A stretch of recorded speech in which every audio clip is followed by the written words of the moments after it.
va parler donc d'une thématique intéressante. Il s'agit du vieillissement de la population, la silver economy. On en parle beaucoup. On va justement expliquer en quoi consiste ce concept. Donc Clément Maclou, je rappelle, donc vous êtes gérant action thématique chez CPR Asset Management et vous co-gérez le fonds CPR Global Silver Age. Donc présentez-nous ce fonds.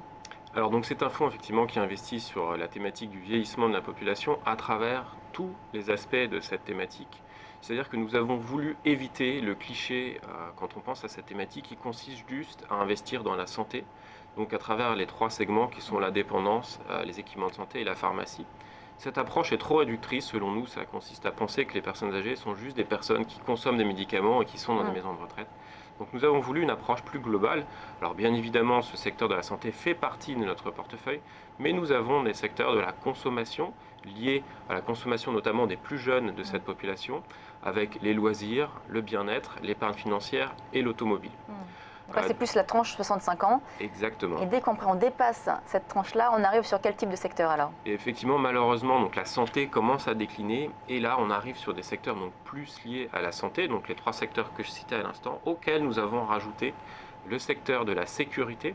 Donc c'est un secteur où on va retrouver deux types d'acteurs, soit la sécurité classique, la sécurité de la maison avec des alarmes, de la vidéosurveillance, des caméras, des portes blindées, mais également une sécurité nouvelle qui est en train d'émerger, la sécurité connectée, donc tous ces petits objets connectés qui vont envoyer une information à un docteur, médecin, à la famille, etc.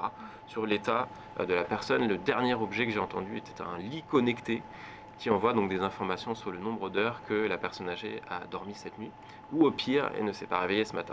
Bon. Donc ça va très très loin, un mélange en fait finalement de médical et de technologie, et on voit en fait l'importance de ces évolutions technologiques. Alors on a l'impression aussi qu'il y a peut-être pas un effet de mode, mais c'est vrai que c'est un secteur dont on parle beaucoup, la silver economy, parce que ce vieillissement de la population qui est là, les gens vivent plus longtemps, donc c'est quand même, c'est selon vous un secteur, une thématique, c'est pas un secteur, c'est une thématique qui offre du potentiel sur les marchés?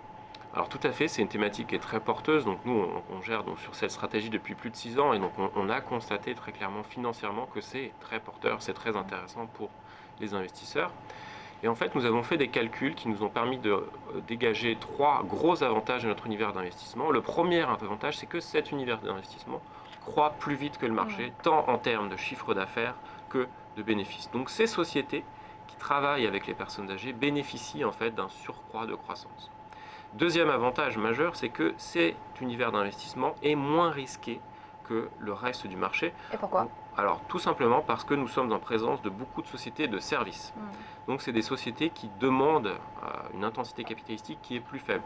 C'est-à-dire que si vous voulez créer un service d'infirmière à domicile, vous avez besoin d'un capital qui sera beaucoup plus faible que si vous voulez créer une nouvelle mine en Afrique.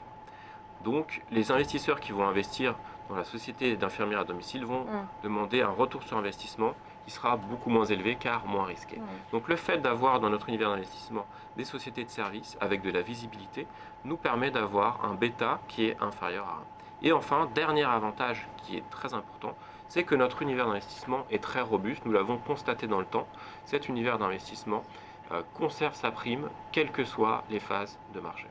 Alors il y a également une répartition sectorielle intéressante, donc on voit que c'est quand même beaucoup plus sur la pharmacie, les équipements de santé, mais aussi donc les loisirs. Donc ça touche vraiment un petit peu toutes les tranches d'âge finalement.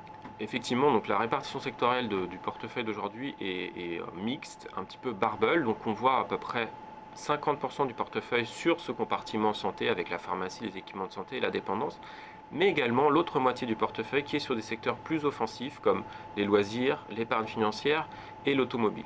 Donc on a essayé de construire un portefeuille qui nous considérons comme étant tout terrain et que l'on peut adapter en fait aux configurations de marché. Et principalement, les actions sont surtout aux États-Unis, celles qui font partie du fonds, donc CPR Global Silver Age. Effectivement, donc quand on regarde la répartition géographique du portefeuille, on voit aujourd'hui qu'on a à peu près 55% du portefeuille sur les États-Unis, 30% en Europe et 15% au Japon. Cependant, cette répartition n'est pas figée, elle est dynamique. Donc nous étions moins présents aux États-Unis en début d'année et plus présents au Japon. Et donc vous parliez tout à l'heure de contagion des pays émergents, et donc nous avons eu peur en fait de la contagion de la Chine sur le Japon que nous avons réduit pour rallouer un peu de poids aux États-Unis qui est vraiment finalement la valeur refuge. Merci Clément Maclou, donc gérant action thématique chez CPR Asset Management et gérant du fonds CPR Global Silver Age. On marque une très courte pause, on se retrouve tout de suite sur Direct Marché.